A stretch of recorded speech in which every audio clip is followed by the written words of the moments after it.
It's Thursday, September 26th. My name's Juan Brown. You're watching the Blancolirio channel, and today we're going to do a 737 MAX update discussing some of the recent reports that have come out from the NTSB and some of the recent media reports that have been coming out, with particular attention to Wolfgang Languasche's report in the New York Times Review regarding his well-researched and long, extensive article on what he titles, "What Really Brought Down the 737 MAX."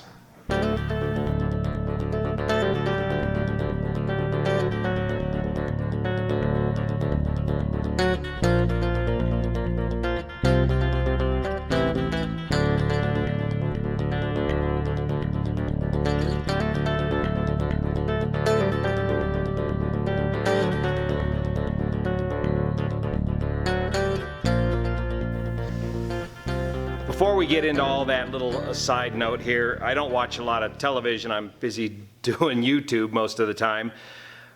But this last week, I've been completely enthralled with Ken Burns' documentary on country music. Did you guys see that? What a great program. Episode 8, just watched that last night. Not a dry eye in the house. Good stuff. Highly recommend it. I've been fiddling around. You know, I grew up with rock and roll with like most kids, but I've been playing around with the early American music, Americana music, old-time music, you might call it, for over 18 years now, and it's just been a great outlet for me for the left side of my brain, because aviation is very right side brain oriented. It's very procedural oriented. You don't get a lot of room for artistic creativity. In fact, it's highly discouraged by the time you get to the airlines. You got to follow the procedure. So music has been a great outlet for me for the left side of my brain for over 18 years now. I'm a little bit regretful that I've let that slip here recently, but this YouTube channel is kind of, to a large part, replaced that need for artistic creative outlet. And so thank you for watching this channel, and it's as good for me as it is for you to put these videos together. I found myself singing along with all 18 hours of the program. If you don't have a TV, you can stream it here on the internet.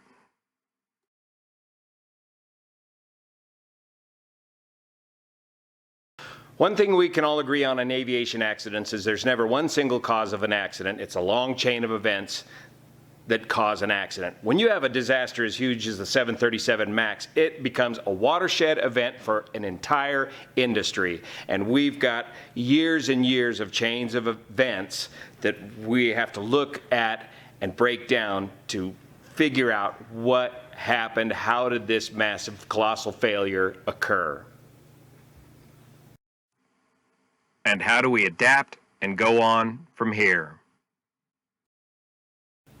Most folks want a quick answer and somebody to blame right away, and that is simply short-sighted and not going to be the case. By the time this is all said and done, there's going to be enough blame to spread all the way around through the entire industry.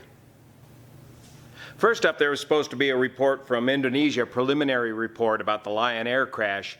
That report is still being worked on. I have no link to the actual report yet itself, so I have little to nothing to report on that.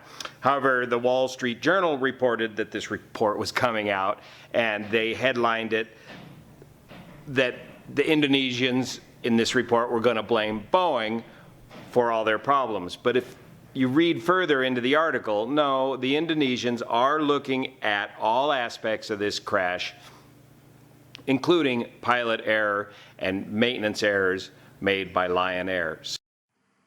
So once again, we got to be mindful of how these issues are presented to us in the media. On September 18th, the New Republic magazine came out with an article published by Maureen Kakic blaming the culture of the management at Boeing Aircraft for the entire 737 debacle. I got about 2 or 3 paragraphs into the article and found it was just another anti-capitalism rant and couldn't get through the rest of the article. I'll post a link to it down below. But the big article that folks want me to comment on is Wolfgang Languasche's article that came out on 18 September in the New York Times Magazine entitled, "What Really Brought Down the 737 MAX?" There's a lot of things in this article I agree with. In fact, I agree with most of the things in this article, but there's a fundamental issue that he completely missed, and that issue is being brought up by the NTSB right now in discussions with the FAA and Boeing aircraft.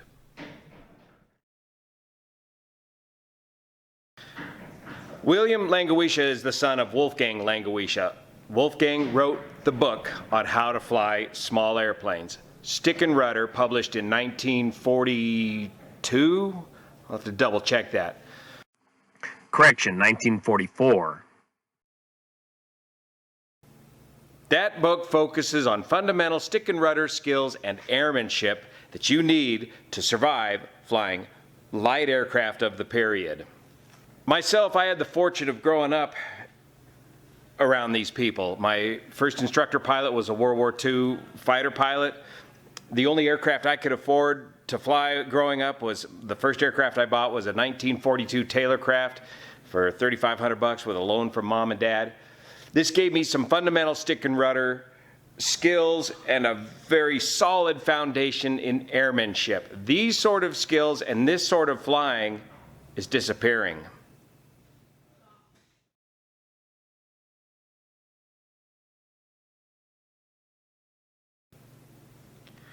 If I were to take an airline captain today who's been flying nothing but heavy airliners for 40 years, maybe it's been 40 years since he was ever in a small airplane, if I were to pop him into the Luscombe today, it would be an utter disaster. If I were to take somebody from the Thunderbird's Jet Precision Aerobatic team and throw him in the mighty Luscombe here, it would be another equally disastrous disaster. This type of flying is fundamentally different than either high-speed military jet flying and or airline flying. However, it does provide a fundamental foundation of airmanship. Unlike my flying partner Tim, who destroyed our beautiful 1964 Cessna 150 by running out of gas at night. I was not involved with this accident. I had to come back and pick up the pieces. Miraculously, everybody walked away.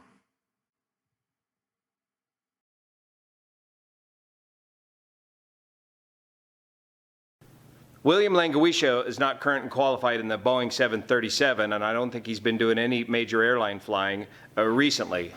And the point that he's missing entirely is that he's throwing the pilots under the bus for failing to recognize the problem with this aircraft and oversimplifying the problem with this aircraft. The MCAS problem presenting itself as a simple runaway trim. The MCAS problem does not present itself as a simple, traditional runaway trim problem that we've been used to training for years, where you see the trim literally running away from you, and all you got to do is disconnect the stab trim cutout switches and be done with the emergency. No, the MCAS anomaly presents itself in an overwhelming display of warning lights, bells, and horns and sirens, so to speak, stick shakers, completely confusing the pilot and causing tunnel vision. Here's a complete list of warnings associated with an MCAS failure. This was reiterated and clarified in this Emergency Airworthiness Directive after the Lion Air crash.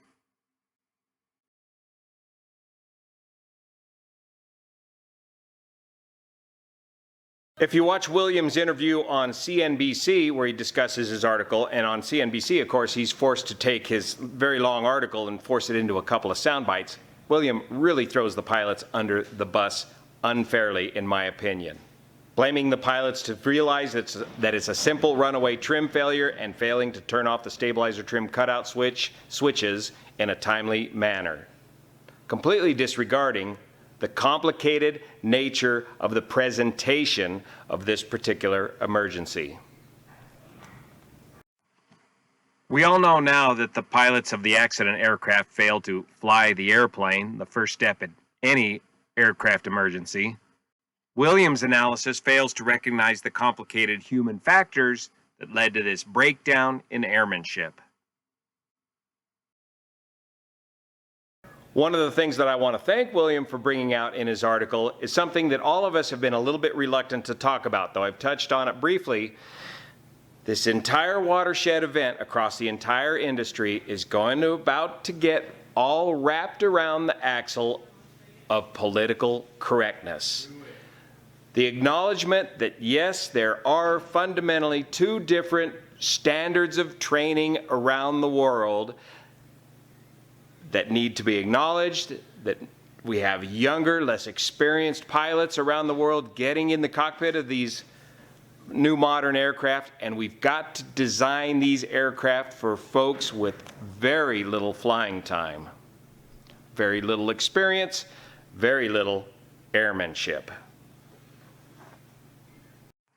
Following the 2009 Colgan Air accident, Congress mandated that the FAA increase pilot requirements in the United States to a minimum, both pilots having 1,500 hours of flying time and an air transport pilot rating.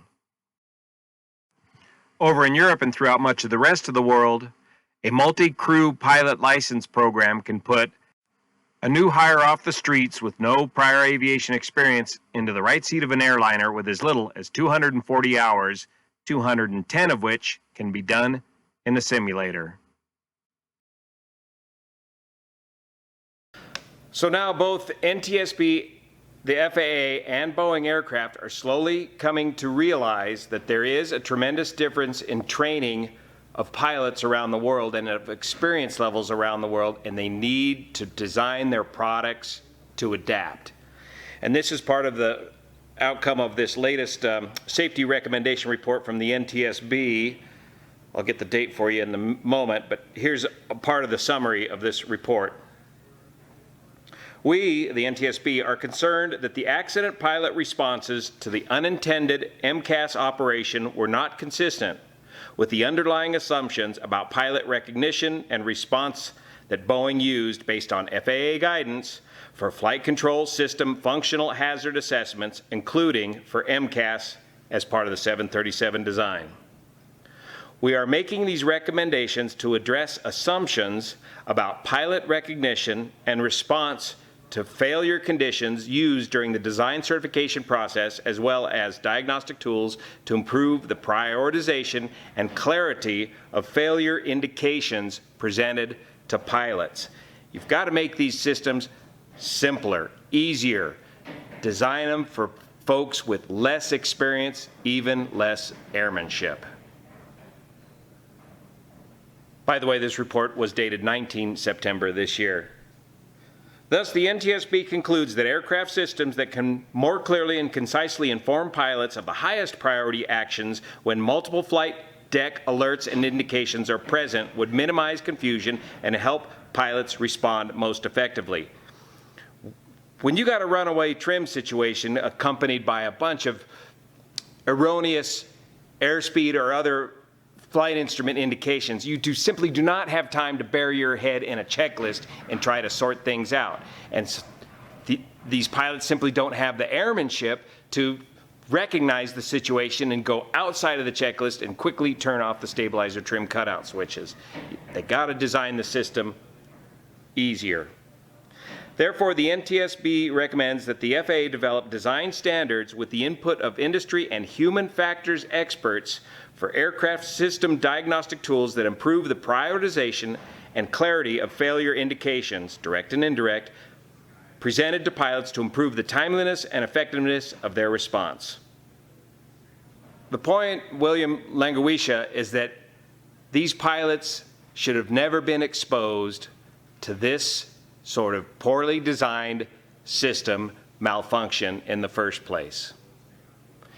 It is simply too overwhelmingly confusing for the average pilot to sort out in a safe fashion, in a timely enough fashion to recover the aircraft. Something else that William Langewiesche brought up was that struck a chord with me was the race to the bottom. We talk about this behind the scenes in the industry all the time, the race to the bottom. When I hear all these comments on this YouTube channel about how I'm never going to get in the Boeing 737 MAX ever, you're following the false narrative that has been promulgated by the mainstream media. You're not watching all the facts of what's going on here. I venture to bet that when this aircraft gets recertified and back to flying, it's going to turn out to be one of the safest aircraft in aviation history. It's going to be the most picked over aircraft, inspected and reviewed aircraft before this thing gets released. There's orders for over 4,000 of these aircraft to be produced. It's going to work. What's going to happen to all the folks that are saying, I'm never going to get on the 737? They're going to soon forget about it. And then the next time they need to book a flight, what are you going to do? You're going to get back on the internet. You're going to find an internet search engine that searches out the cheapest airline ticket that you can possibly find for your particular route, and you're going to book that ticket based on price. And this, in part, is part of the race to the bottom. We're always looking for the cheapest price to get somewhere. It's now become our God-given right to be able to fly all the way across the country for less than it would cost us to drive across the country. And this, in turn, drives an ever-spiraling downward race to the bottom to do this thing called aviation as cheaply as possible. Which is unsustainable and ends up in an endless parade of bankruptcies as well-known names end up in the dustbin of aviation history. And as William Langewiesche brought out in his article, nowhere was this even more prominent than over in Indonesia with the development of their aviation industry. So as you can tell, there's a lot more to discuss about on this topic. To blame it on any one single issue, subject, person, or thing is simply short-sighted and not looking at the whole story. We'll keep you updated. See you here. Well, my hat don't hang on the same nail. Go away, too fire long. season. My ears can't stand to hear that same old song. My feet don't leave the highway long enough, bogged down in the mud. I got rambling fever in my blood. Caught this rambling fever long ago. I first heard a lonesome whistle blow. Anyone said I ever gave a damn sure told you wrong. I've had rambling fever all along. Rambling fever, kind that can't be measured by degree. Rambling fever, ain't no kind of cure for my disease. All right, Al.